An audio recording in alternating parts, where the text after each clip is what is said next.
Consider the death of police officer Brian Sicknick. Now, we still don't know exactly how Officer Sicknick died. We're not certain that anyone does know. No one has explained it. Well, you're just a liar, fucker Carlson.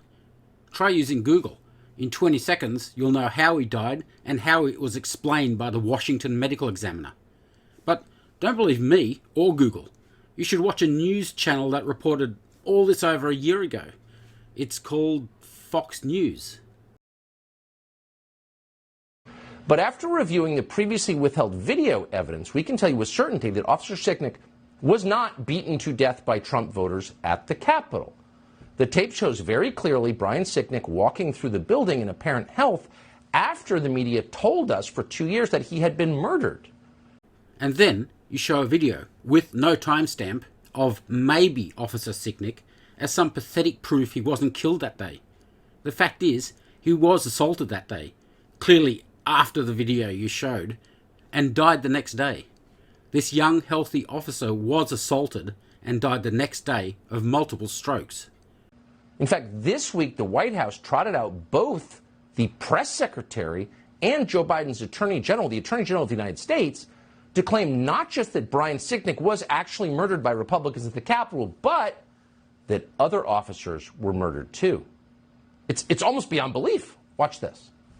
It was a violent attack on a fundamental tenet of American democracy, that power is peacefully transferred from one administration to another. Over 100 officers were assaulted on that day. 5 officers died. 5 officers died on that day.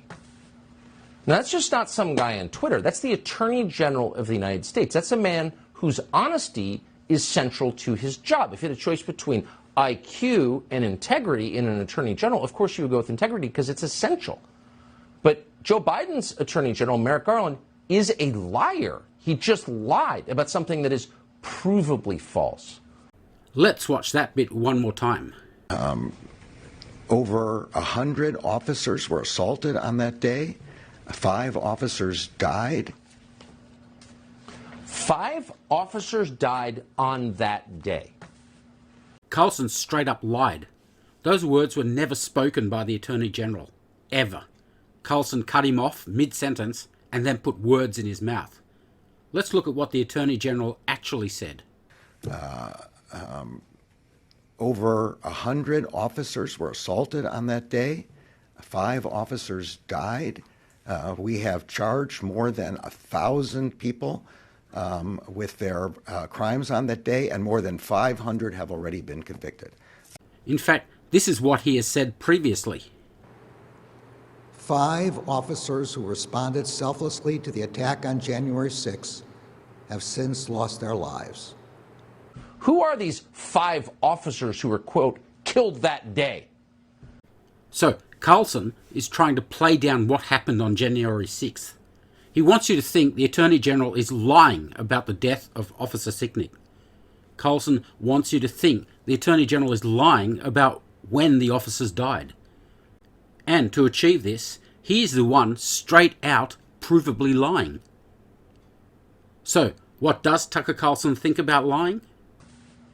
Now, that's just not some guy on Twitter. That's Tucker Carlson of Fox News. That's a man whose honesty is central to his job. If you had a choice between IQ and integrity in a Fox reporter. Of course you would go with integrity because it's essential. But Fox News' Tucker Carlson is a liar. He just lied about something that is provably false.